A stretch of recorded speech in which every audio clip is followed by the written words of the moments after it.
Qué bueno que es adorar a nuestro Señor. Qué precioso es escucharles cantar. Escuchar lo que Dios, cómo se expresan ante el Señor, cómo el Señor hace su obra en medio de la alabanza. Es muy lindo también ver los corazones entregados, adorando al Señor no solo con el corazón entregado, sino también físicamente. Es precioso verlos adorar. Pocas veces tengo el privilegio de poder estar ahí detrás y hoy pude hacerlo y verlos llena mi corazón. Continuamos con nuestra serie de Hechos y llegamos a la segunda parte del capítulo 17 de Hechos. Vamos a estar leyendo desde el versículo 16, que es donde quedamos. Y Pablo había estado en Berea. Para ponerte un poquito en contexto, Pablo había estado en Berea y en Tesalónica, había predicado el evangelio a griegos y a judíos y había presentado a Cristo, el Mesías, el Salvador, pero resucitado. No solamente la faceta del Mesías, sino también la resurrección del Mesías. Entonces, cuando surge todo esto, hay una turba y Pablo huye de ahí y huye a Atenas. Él llega primero a Atenas antes de que lleguen sus compañeros y estaba ahí Pablo. Y antes de poder entrar al pasaje de hoy, porque hoy vamos a estar viendo a Pablo en Atenas, quiero hacerte una pregunta. ¿Cuáles son las cosas por las que arde tu corazón? Esas cosas que vos decís, uy, cuando mi abuelita hace esta comida, yo me como 3, 4 platos. O si sos más fanático del deporte, cuando juega tu equipo, no te lo pierdes y se para el mundo. Mi esposa es testigo de eso. Cuando juega Argentina, en mi país la gente se vuelve loca. No hay nadie en la calle, quien está en la calle es hasta cuestionado, criticado. No en vano somos la mejor selección del mundo según el ranking FIFA. Así lo dice el ranking FIFA, no yo. Y he visto gente hacer cosas muy locas por el fútbol. He visto también gente que arde su corazón con la injusticia. No sé si vieron ahora las noticias de, no sé si fue esta semana o la semana pasada, donde esta niña Camila que la mataron, una turba mató a la mujer que había matado a esta niña. Un corazón enardecido que buscó justicia por mano propia. Esas pasiones que hay en nosotros de pronto llegan, nos prenden, nos encienden y nos lleva a muchas cosas. Y no solamente a cosas malas. Un escritor francés decía, las pasiones son como los vientos, que son necesarios para dar movimiento a todo, aunque a menudo sean causa de huracanes. Eso me lleva a preguntarme y a preguntarte, ¿cómo reaccionas cuando tu corazón está enardecido por algo?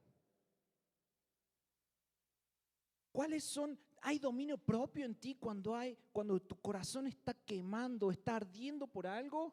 ¿O sos un ente desbordado de emociones, de acciones, de palabras? Y también me lleva a preguntarte, ¿cuáles son las cosas por las cuales enardece tu corazón? ¿Cuáles son esas cosas? En esta ocasión vemos a Pablo, el apóstol Pablo, en Atenas, que esta ciudad ya no era el centro de la civilización, pero seguía siendo sorprendentemente bella. Todavía era una grandiosa ciudad, era muy grande, y Pablo seguramente había oído hablar de la majestuosidad de esta ciudad griega desde que era niño. Y vemos en el versículo 16 que él estaba deambulando por las calles, esperando ahí a reunirse con sus compañeros. Y yo pienso, ¿cómo iba a responder el apóstol Pablo ante tanta grandeza? ¿Cómo iba a presentar a Cristo entre tantas cosmovisiones opuestas? Atenas, el centro de la filosofía, el centro del pensamiento humano, la cuna de la filosofía griega pagana. ¿Iban a aceptar la revelación divina de Jesucristo? Vamos a encontrar la respuesta en el pasaje, en lo que Pablo vio, en lo que Pablo sintió, dónde fue Pablo. Y consideremos también lo que Pablo dijo. Entonces, sin más, adentrémonos a nuestro pasaje el día de hoy, pero antes acompáñenme a orar. Amado Rey, precioso Jesús, permíteme expresar, Señor, con fidelidad tu palabra Sé tú, Espíritu Santo, usando este vaso de barro que no tiene ningún mérito, Señor, nada más el haber estudiado tu palabra y reconozco, Señor, que ese no es mi fuerte, sino que mi fuerte es mi debilidad. Por eso te pido que te glorifiques en medio de esta debilidad y que me uses para poder expresar lo que hay en tu corazón, Señor. En tu nombre, amén. Hechos 17, versículo 16. Mientras Pablo los esperaba en Atenas, su espíritu enardecía dentro de él al contemplar la ciudad llena de ídolos. Así que discutía en la sinagoga con los judíos y con los gentiles temerosos de Dios, y diariamente en la plaza con los que estuvieran presentes. También discutían con él algunos de los filósofos epicúreos, estoicos, y algunos decían, ¿qué quiere decir este palabrerío? Parece ser un predicador de divinidades extrañas, decían otros, porque les predicaba Jesús y la resurrección. Entonces tomaron a Pablo y lo llevaron al Areópago diciendo, ¿podemos saber qué es esta nueva enseñanza que usted proclama? Porque lo oímos decir cosas extrañas, por tanto queremos saber qué significan. Pues todos los atenienses y los extranjeros de visita allí no pasaban el tiempo en otra cosa, sino en decir o en oír algo nuevo. Entonces Pablo, poniéndose en pie en medio del Areópago, dijo, varones atenienses, percibo que ustedes son muy religiosos en todo sentido, porque mientras pasaba y observaba los objetos de su adoración, hallé también un altar con esta inscripción, al Dios desconocido. Pues lo que ustedes adoran sin conocer, eso les anuncio yo. El Dios que hizo el mundo y todo lo que en él hay, puesto que es Señor del cielo y de la tierra, no mora en templos hechos por manos de hombres, ni es servido por manos humanas como si necesitara de algo, puesto que él da a todos vida y aliento y todas las cosas. De uno solo, Dios hizo todas las naciones del mundo para que habitaran sobre toda la superficie de la tierra, habiendo determinado sus tiempos y las fronteras de los lugares donde viven, para que buscaran a Dios y de alguna manera, palpando lo hallen, aunque Él no está lejos de ninguno de nosotros, porque en Él vivimos, nos movemos y existimos, así como algunos de los poetas de ustedes han dicho, porque también nosotros somos linaje suyo, siendo, pues, linaje de Dios. No debemos pensar que la naturaleza divina sea semejante a oro, plata o piedra, esculpidos por el arte y el pensamiento humano. Por tanto, habiendo pasado por alto los tiempos de ignorancia, Dios declara ahora a todos los hombres en todas partes que se arrepientan, porque Él ha establecido un día en el cual juzgará al mundo en justicia, por medio de un hombre a quien Él ha designado, habiendo presentado pruebas a todos los hombres cuando lo resucitó entre los muertos. Cuando oyeron de la resurrección de los muertos, algunos se burlaban, pero otros dijeron, le escucharemos otra vez acerca de esto. Entonces Pablo salió de entre ellos, pero algunos se unieron a él y creyeron, entre los cuales estaban Dionisio el Areopagita, una mujer llamada Dámaris y otros con ellos. Cuando veo estos pasajes, puedo ver cómo Pablo estaba presentando que Dios es un Dios cercano, es un Dios accesible, un Dios que se deja hallar. Y también veo cómo ese corazón de Pablo estaba enardeciendo al ver esta idolatría, al ver estos corazones alejados de él. Por lo tanto, lo que hoy te quiero argumentar es que porque Dios es accesible y se deja hallar, nuestro corazón debe enardecer al ver corazones alejados de Él. En los primeros versículos podemos ver cómo ardía el corazón de Pablo, cómo estaba este escenario. Y nuestro corazón debe enardecer al ver otros corazones sin el Evangelio. Dice el versículo 16, mientras Pablo los esperaba en Atenas, su espíritu se enardecía dentro de él al contemplar la ciudad llena de ídolos. ¿Recuerdas esa pasión de la que te estaba hablando ahora hace unos momentos? Es la misma pasión que tú tienes cuando ves a alguien que no conoce al Señor. ¿Se compara en algo esa pasión cuando ves a alguien que está idolatrando a otros ídolos? Acá la palabra griega para traducida, de acá cuando dice enardecía, se puede traducir como profundamente afligido o provocado o difícil. Es una palabra que es difícil de traducir porque dice que se puede sentir atacado, puede ser como un espasmo o un arrebato. Algunos la traducen como ira. Dicen que Pablo estaba enfurecido por la idolatría que había en Atenas. Pero cuando veo este concepto digo, Si estaba enfurecido, la costumbre era agarrar todo, tirar, como lo hizo Jesús. Pero veo que Pablo no hizo eso. ¿Por qué? Porque estaba en un contexto griego. Y cuando los israelitas pecaban, cuando adoraban a ídolos, provocaban a Dios a una ira justa. Pero esta ira no era una ira que los consumió, sino era una ira que estaba mezclada con amor. ¿Por qué quería Dios que el pueblo le adorara solo a Él? La respuesta era porque Él los amaba. Y creo, supongo, pienso que Pablo experimentó una mezcla justa de indignación por el nombre de Dios y también de compasión por esta gente, una compasión desconsolada al ver esta gente que estaba adorando cualquier cosa, dioses falsos. Estaba motivado por el amor de Dios, el amor a Dios y el amor al prójimo. Versículo 17 dice, así que discutía en la sinagoga con los judíos y con los gentiles temerosos de Dios y diariamente en la plaza con los que estuvieran presentes. Versículo 17, hay otra versión que dice que Pablo razonó con la gente.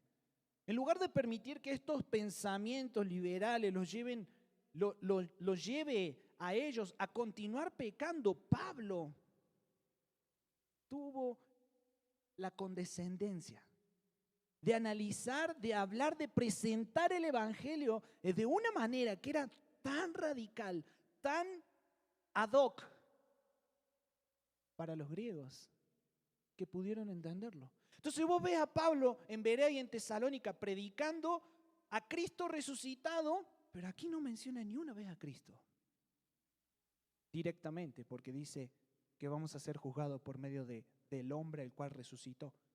Presenta acá al Dios creador de todas las cosas. Y vamos a ver cómo inicia también diciendo al Dios, usted tiene ahí un altar para el Dios no conocido. Muy inteligente el apóstol Pablo. Y si sigues estudiando, vamos a ver la próxima semana que en Corinto Pablo viene a presentar al Mesías a los judíos. Y no presenta al Dios creador y llega al final de su tesis. No, él presenta al Mesías porque le estaba hablando a judíos. Y aquí con los griegos tuvo la condescendencia de hablar. Eso requiere dulzura, eso requiere compasión. En el discurso, en el Areópago, también él demostró respeto por la audiencia. Tu corazón y mi corazón tiene que arder por los no creyentes. O estás siendo indiferente, así como, pues este cuate ni solución tiene a no ser que Dios le haga algo. Hay indiferencia en ti, deja esa indiferencia, ora y predícales. ¿Tú no sabes el impacto del Evangelio? Sí, tenemos que ser inteligentes para presentar el mensaje de la cruz de una forma que la cultura pueda entenderlo, pero no depende de ti que la gente lo entienda. Depende del Señor. Por lo tanto, te invito a que dejes esa indiferencia, ores y les prediques a esta gente que necesita escuchar, porque yo no le voy a predicar a la gente que está a tu lado, a no ser que venga aquí, a no ser de que vaya a trabajar en la empresa donde vos estás o me anota en la escuela donde vos estás. Vos estás en un contexto donde tiene que arder tu corazón, enardecer al ver el corazón de otros sin el Evangelio. Ahora también veo a Pablo estando listo para presentar defensa del Evangelio. Eso me llama a estudiar su palabra. ¿Estás listo para predicar el Evangelio? No, pastor, es que yo no sé predicar como usted. Los sábados tenemos el instituto bíblico. Ven a estudiar la palabra. No, pastor, es que yo no soy evangelista. Esa era mi excusa. Yo no soy evangelista, yo soy adorador. ¿Cuántas excusas estás poniendo para no predicar? ¿Estás listo? ¿Conoces el mensaje de la cruz para presentárselo a aquellos que lo necesitan? Ahora, si es tu primera vez en una iglesia y estás escuchando lo que estamos predicando aquí, te vas a dar cuenta, o más bien necesitas darte cuenta, que si mi corazón está enardecido por predicarte a Jesús, no es porque yo sea un buen pastor o una buena persona, sino porque el Espíritu Santo está buscándote. No lo ignores. Escucha lo que Él tiene para decirte, porque Él está buscando la salvación de tu alma. No es la persona que te invitó. No soy yo persuadiéndote, es Dios mismo buscando tu alma. Ahora, si tu vida no refleja la dulzura como el trueno, Si no puedes ir a ambos lados, decir tengo celo por aquellos que no buscan al Señor o que estén adorando a otros dioses, pero necesito conocerte, amarte y presentarte a Cristo en la forma en la que tú lo necesitas, vas a estar yendo de un lugar a otro, vas a ser un cobarde por no predicar el Evangelio o vas a ser una persona odiosa al compartir tu fe, que lo único que hace es arrepiéntete, pecador. Y ni siquiera sabes por qué peca. Algunas personas, por ejemplo, son muy buenas en el ministerio de la verdad, pero son terribles en el ministerio de las lágrimas. La verdad es la verdad y a quien le guste viene. ¿Y las lágrimas? Es muy fácil decirle a la gente, tienes que cambiar, pero no están dispuestos a conectar con ellos, amarlos y llevarlos junto con el Espíritu a cambiar. Como creyentes necesitamos gentileza como audacia. Necesitas el compromiso que Pablo tenía con la verdad y la compasión por la gente. Entonces, vas a ser eficaz en la sociedad mientras vivas una vida llena de significado eterno y de profunda alegría. Lucas nos presenta en Atenas esta situación y centra la atención en el discurso de Pablo en el Areópago. A unos 150 metros del Partenón, si puedes ponerme la foto del Partenón. Aquí detrás mío estás viendo el Partenón. Y a unos 150 metros en una colina ahí que se ve también a 15 metros de altura y unos 150 metros de largo, estaba el Areópago. Que ahí es donde llevan a Pablo y donde se da el discurso del versículo 22 al 31. Y dicen muchos que pudo tener lugar en esa plataforma. Y este discurso sirve de ejemplo de cómo Pablo evangelizó a los gentiles que no tenían prácticamente ningún conocimiento de las Escrituras. ¿Qué les iba a decir? ¿Por qué no dice Cristo es el Mesías, Jesús es el Mesías? Primero, no sabemos si conocían a Jesús. Segundo, no conocían la ley judía, eran griegos. Por lo tanto, yo cuando estaba estudiando esto dije, estas personas probablemente tienen mucha similitud con nosotros, muchísima similitud con nosotros. Y veo ahí al apóstol Pablo adaptando sus métodos para llegar a estos paganos, porque dice que también primero estuvo en la sinagoga, es decir, había judíos, pero después estuvo en el mercado y del mercado lo llevaron al Areópago. El centro de la filosofía, donde la gente estaba ahí discutiendo diferentes filosofías. Dice que habían estoicos, que habían los epicúreos. Y este discurso nos sirve de ejemplo de cómo necesitamos evangelizar y ser versátiles para presentar el evangelio. El corazón de Pablo enardecía al ver una ciudad llena de ídolos. Y el ser humano es una fábrica de ídolos constante. Un ídolo, déjame definir qué es un ídolo. Es cualquier cosa a la que recurrimos cuando necesitamos algo que solamente Jesús puede darnos. ¿Estás afligido? Necesito ir con mi esposo. O mi mamá, mi papá. ¿Estás enfermo? Voy al médico. Voy al médico, el doctor me da un medicamento, chao, se solucionó. Pero ¿qué pasa cuando vas al médico y te diagnostican una enfermedad terminal? Señor, era al revés. ¿Te sentías mal? Ve al Señor. También sea responsable, ve al médico. Los ídolos no solamente son estatuas adoradas en un santuario, son dioses sustitutos y salvadores funcionales que suplantan a Dios todo el tiempo, toman el lugar en el corazón nuestro.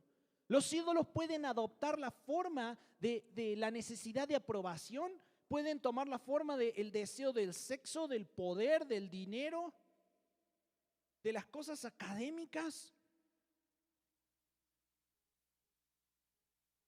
Los cristianos tenemos la responsabilidad de destruir estos ídolos en nuestra vida y luego señalarlos con amor a nuestra cultura para que los demás también comprendan que la búsqueda de ídolos no va a satisfacer el corazón humano. Las personas necesitan desesperadamente a Dios y solo Él puede redimirnos por medio de Jesucristo. Versículo 18 dice, también discutían con él algunos de los filósofos epicúreos y estoicos, y algunos decían, ¿qué quiere decir este palabrero? Parece ser un predicador de divinidades extrañas. Decían otros, porque les predicaba a Jesús y la resurrección. Los epicúreos, para que tengas noción de cuál era la filosofía de ellos perseguían el placer como el propósito principal de la vida. Valoraban el placer por encima de cualquier cosa, cualquier situación. El dolor no podía estar, por lo tanto tenían que ir sí o sí al placer. La manera de imitar a los dioses para los epicúreos era disfrutar del placer. Y tú dices, no, bueno, estamos muy lejos de eso. Pero ¿sabes cuál era una de sus frases? O el modo que reflejaba la vida de ellos. Mijo, solo se vive una vez. Si te sientes bien, hazlo. Tú te tienes que sentir bien. Si te sientes mal, no lo hagas. Esos son los epicúreos. Después estaban los estoicos, que creían que todo era Dios. Dios estaba en todos lados. Dios era el universo, Dios era la naturaleza, tú eres un mismo Dios. Eso eran los estoicos, eso creían, que todas las cosas, buenas o malas, eran Dios. Por lo tanto, ni modo, tendrá que ser lo que tendrá que ser. Eso reflejaba el espíritu de los estoicos. Y ahí estaba Pablo en el Areópago, parece haber adoptado deliberadamente el famoso método socrático, porque ahí estaban ellos haciéndole preguntas, Pablo respondiendo. Y este grupo que decía, si te sientes bien, hazlo. Total, no hay consecuencias. Mientras que el otro grupo decía, sonríe y aguanta. De todos modos, no hay nada que puedas hacer al respecto. Y viene Pablo y en estas cosmovisiones de cómo ver la vida viene y presenta y da esperanza y da sentido. El mundo actual está plagado de doctrinas que no tienen ni pies ni cabezas. Está plagado de filosofía humana. ¿Estás listo para presentar a Cristo desde cualquier filosofía? ¿Cómo vas a responderle a aquellos que no, déjale, llamo al pastor. Pastor, le mando a mi amigo que está estudiando filosofía. ¿Estás listo? Enardece tu corazón. ¿Qué estás haciendo con esa gente que te rodea? Tu corazón está ardiendo, así como el corazón de Pablo. Estás siendo suficientemente diligente y también inteligente para presentar a Cristo de una forma entendible para aquellos que no lo conocen. Nuestros corazones deben enardecer al ver otros corazones sin el Evangelio. Y si tu corazón no está enardeciendo, si tu corazón no enardece más por algo que no tiene que ver, si tu corazón enardece más por algo que no tiene que ver, un corazón perdido, un corazón que está sin Cristo, probablemente es porque estés atesorando otras cosas más que a Jesús. Eso quiere decir que a lo mejor hay ídolos en tu corazón que atesoras más que a Cristo. Porque todo aquello que idolatramos se convierte en nuestro Dios. Lamentablemente. Salmo 116:4 dice, se multiplicarán las aflicciones de aquellos que han corrido tras otro Dios. No sabemos quiénes han sido apuntados para salvación, pero sabemos que Dios es un Dios accesible, intencional y que se deja hallar. Y porque Él es accesible y se deja hallar, tu corazón tiene que arder al ver a alguien que no lo está hallando. El corazón de Pablo enardecía por la idolatría que había. Y porque él sabía que Dios era accesible, era cercano a los hombres. Jesús es el Dios encarnado y Él había abierto el camino. Y Pablo lo sabía y él quería que los griegos lo sepan también. Y porque Jesús es Dios, nosotros en Él vivimos, nos movemos y existimos, dice el versículo 19. Entonces tomaron a Pablo y lo llevaron al Areópago diciendo, ¿podemos saber qué es esta nueva enseñanza que usted proclama? Porque lo vemos decir cosas extrañas, por tanto queremos saber qué significan. Pues todos los atenienses y los extranjeros de visita allí no pasaban el tiempo en otra cosa, sino en decir o en oír algo nuevo. Entonces Pablo, poniéndose en pie en medio del Areópago, dijo, varones atenienses, percibo que ustedes son muy religiosos en todo sentido, porque mientras pasaba y observaba los objetos de su adoración, hallé también un altar con esta inscripción, al Dios desconocido. Pues lo que ustedes adoran sin conocer, eso les anuncio yo. Y Pablo muy inteligentemente les dice, vengo a predicarles acerca de Jehová, acerca de Jesucristo, arrepiéntanse. No, les dice, ven todos los altares primero. Era casi inadmisible para un judío estar caminando en altares paganos. Y ahí estaba Pablo. Y no solo que ahí estaba, sino que cita un altar pagano y lo transforma, ese altar pagano, en un altar al Señor. Porque dice, ese Dios desconocido, muy vivo Pablo, muy vivo. Ese Dios desconocido, el altar que ustedes tienen para ese Dios desconocido, yo vengo a anunciarles ese Dios conocido. Y Pablo comienza su discurso conectando con ellos, directamente con ellos. Se identificó con el interés religioso que ellos tenían. Versículo 24 dice, el Dios que hizo el mundo y todo lo que en él hay, puesto que es Señor del cielo y de la tierra, no mora en templos hechos por manos de hombres, ni es servido por manos humanas como si necesitara de algo, puesto que él da a todos vida y aliento y todas las cosas. Y Pablo inicia con la creación. Afirma que Dios hizo el mundo y todo lo que hay en él. Frente a los estoicos que lo estaban escuchando, Pablo afirma que Dios es distinto de su creación. Frente a los epicúreos, Pablo afirma que Dios no es ajeno, sino que participa en la creación. Y los atenienses, como muchos otros, creían en muchos dioses. Un dios sobre el mar, un dios sobre el sol, un dios sobre los negocios. Y Pablo comienza aclarándoles que hay un solo Dios que lo creó todo.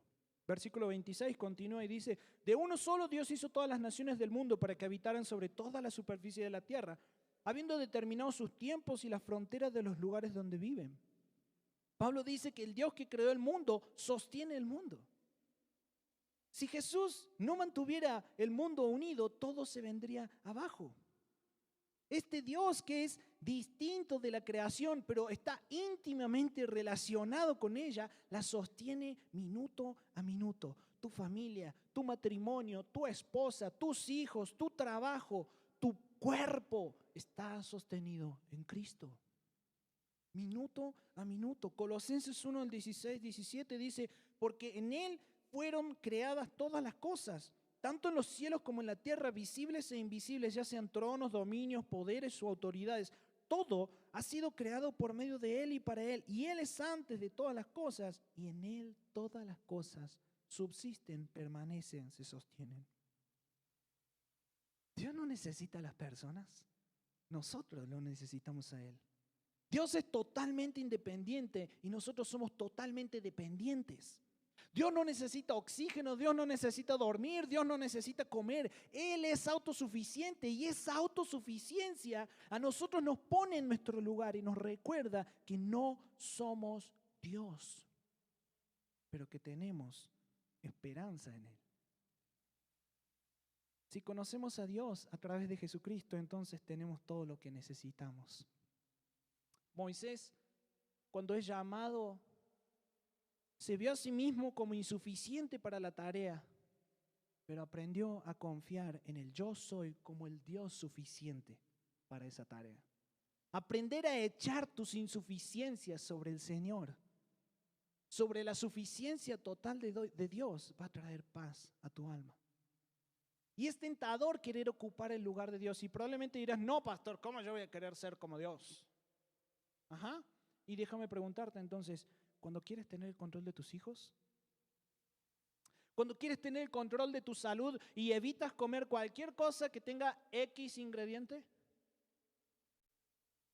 ¿O cuando quieres tener el control de los resultados de tu negocio? ¿O cuando quieres tener el control de tu esposa? A ver, la reunión de hombres es el tal día, ya organicé todo para que puedas ir. Ve.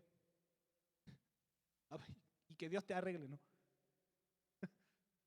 Cuando quieres tener el control de tu propia vida, de marcar el rumbo hacia dónde vas a ir, qué vas a hacer, qué vas a elegir, no podés marcar ni siquiera el paso del latido de tu corazón, porque no tenés el control. No eres suficiente. Dios lo es y así lo estaba presentando Pablo. Si caíste en algunas de todas estas que acabo de mencionar, es porque has querido ocupar el lugar de Dios. ¿Y sabes qué es lo más gracioso? Que sabemos que somos insuficientes, pero nos creemos suficientes. Sabemos que no podemos con todas las cosas, sabemos que no tenemos el control, pero queremos tener el control de todas las cosas. Por eso nos autoproveemos, o al menos creemos que podemos autoproveer, en lugar de confiar en el Señor de una manera absoluta y descansar en la total suficiencia que tenemos en Cristo. Versículo 27 dice, para que buscaran a Dios y de alguna manera palpándolo hallen, aunque Él no está lejos de ninguno de nosotros, porque en Él vivimos, nos movemos y existimos, así como algunos de los poetas de ustedes han dicho, porque también nosotros linaje suyo somos. Dios desea amorosamente que las personas descubran y conozcan a su Creador. Instintivamente sabemos que hay un Dios,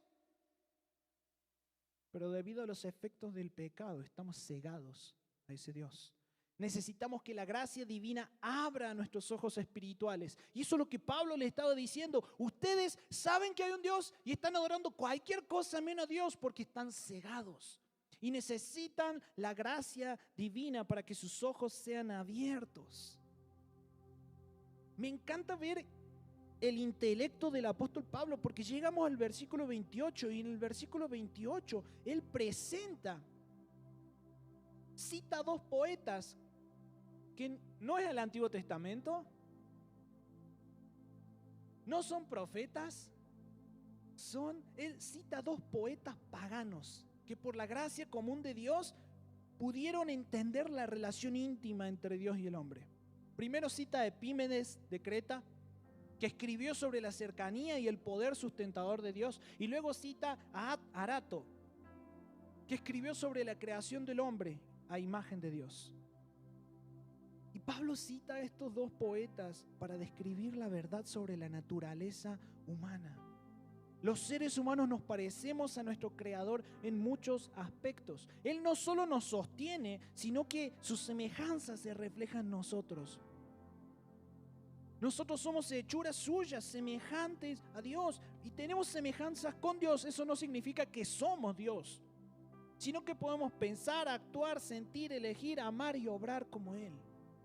Lo que es aún más asombroso es que podemos conocerle y adorarle a través de Jesús, y eso nos permite a nosotros llamarle papá a Dios, llamarle Abba, llamarle Padre. ¿Por qué? Porque Dios es un Dios cercano, es un Dios accesible. Versículo 29 dice, siendo pues linaje de Dios, no debemos pensar que la naturaleza divina sea semejante a oro, plata o piedra, esculpidos por el arte y el pensamiento humano. Por tanto, habiendo pasado por alto los tiempos de ignorancia, Dios declara ahora a todos los hombres en todas partes que se arrepientan. ¿Te has dado cuenta que vivimos en un momento similar a este? El que se está describiendo acá en la Escritura. Vivimos en un tiempo de un analfabetismo bíblico. La gente tiene un alto grado de ignorancia de lo que dice la palabra de Dios. Y necesitas esa inteligencia para presentar al Evangelio.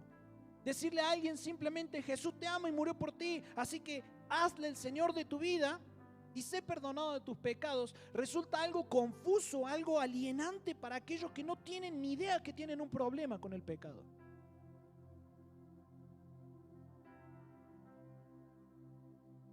Primera Corintios 9:20 al 22 dice, a los judíos me hice como judío para poder ganar a los judíos. A los que están bajo la ley, como bajo la ley, aunque yo no estoy bajo la ley, para poder ganar a los que están bajo la ley. A los que están sin ley, como sin ley. Aunque no estoy sin la ley de Dios, sino bajo la ley de Cristo, para poder ganar a los que están sin la ley. A los débiles me hice débil para ganar a los débiles. A todos me he hecho todo, para que por todos los medios salve a algunos. Las personas ya tienen un punto de vista de este mundo. Y esas ideas equivocadas que están en contra de la palabra de Dios. Pablo nunca fue en contra de la palabra de Dios al parecerse a aquellos que eran débiles o judíos. Nunca fue en contra de la palabra de Dios. Esas ideas tienen que ser contrarrestadas amorosamente y reemplazadas por la palabra de Dios. Versículo 31 dice, porque Él ha establecido un día en el cual juzgará al mundo en justicia, por medio de un hombre a quien Él ha designado, habiendo presentado pruebas a todos los hombres cuando lo resucitó de entre los muertos. Luego de toda su tesis, luego de hablar de un Dios creador, luego de hablar de un Dios cercano, luego de hablar de un Dios que se deja hallar, llega a la conclusión de su tesis. Llega al punto principal de su discurso. Dios juzgará al mundo en justicia por medio de Jesús, a quien Él ha designado, habiendo presentado pruebas a todos los hombres, es decir, a Cristo cuando lo resucitó entre los muertos. Pablo les dice a los atenienses que a pesar de la rebelión que había de ellos, hay una salida. Todos van a ser juzgados, pero hay una salida, y esa salida es Cristo.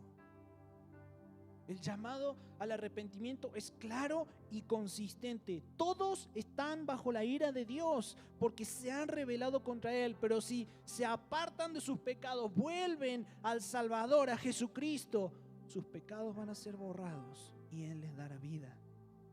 Y Pablo pasó del ámbito del debate filosófico a la acción personal. Pasó de estar filosofando a decir, te tienes que arrepentir, tienes que venir a Jesús. Dios está cercano a nosotros y Él intencionalmente se deja encontrar. ¿Qué estás esperando para venir a Él? Y a ti te va este argumento, que a lo mejor estás cuestionando todo esto que estoy diciendo. Dios ha establecido un día para juzgar al mundo por sus pecados. ¿Quién va a ser tu abogado en ese juicio? ¿Vos? ¿Vos mismo? No te va a alcanzar. Pero Jesucristo, Él puede ser tu abogado. Arrepiéntete porque hay otra oportunidad en Él. Porque Jesús es Dios, en Él vivimos, nos movemos y existimos. Porque Él es accesible y se deja hallar, nuestro corazón tiene que enardecer al ver corazones alejados.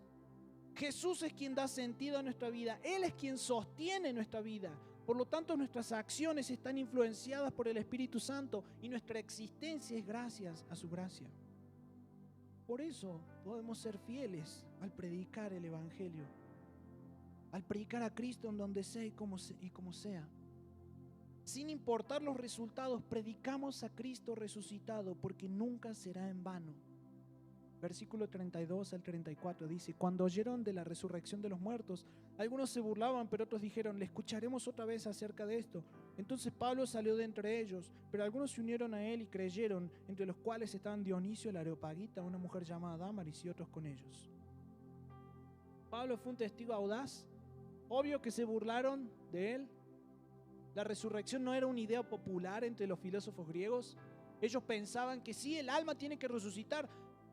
Va a haber una eternidad para el alma, pero no para el cuerpo. Si el cuerpo es corruptible, no podían, esa idea de inmortalidad del cuerpo también no la admitían. Pero lo que es más importante es que algunos creyeron. Dionisio, miembro ahí del consejo, y una mujer llamada Dámaris y otros. En su trabajo, Pablo se encontró con este pluralismo religioso que nosotros hoy también tenemos. Una gran diversidad de cosmovisiones. Personas inteligentes, pero bíblicamente analfabetas. Eso mismo nos va a pasar a nosotros. Nos pasa. Pregúntale habla con Sergio. Él tiene un ministerio en la universidad donde se presenta con este tipo de cosmovisiones. ¿Te pasa en el trabajo a ti? Pero contamos con que Dios nos conceda gracia. Mientras hacemos que la verdad del Evangelio y la gloria del Cristo crucificado y resucitado sean conocidas en un mundo que está caído. Nuestro mensaje puede resultar piedra de tropiezo para los judíos, locura para los gentiles, pero para otros va a ser poder de Dios para salvación. No importa los resultados.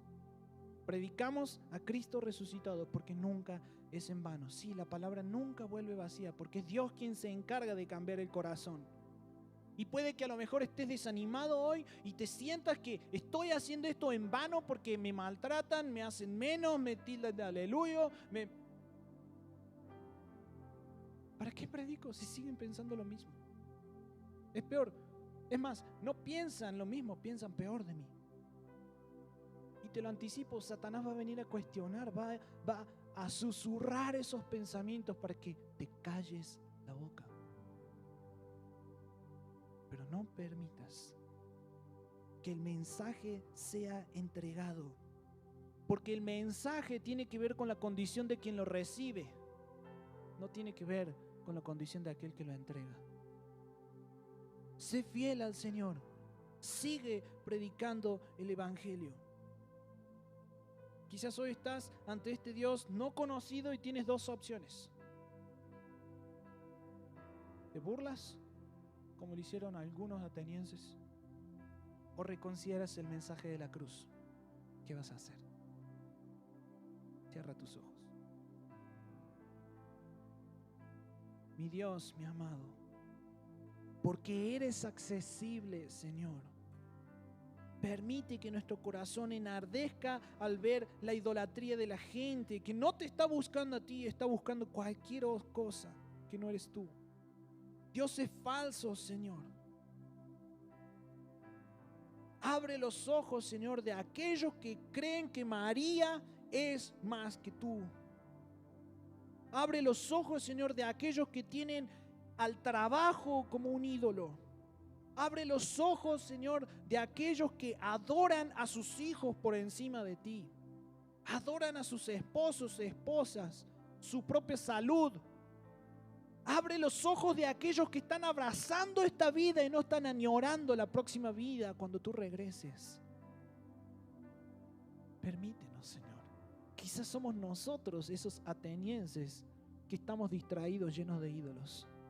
Y tú eres accesible, Señor, así lo muestras una y otra vez, te acercas a nosotros. Déjanos encontrarte. Abre nuestros ojos. Si nuestros ojos ya están abiertos, quítanos de la apatía, de la indiferencia. Danos pasión por tus hijos. En tu nombre oramos.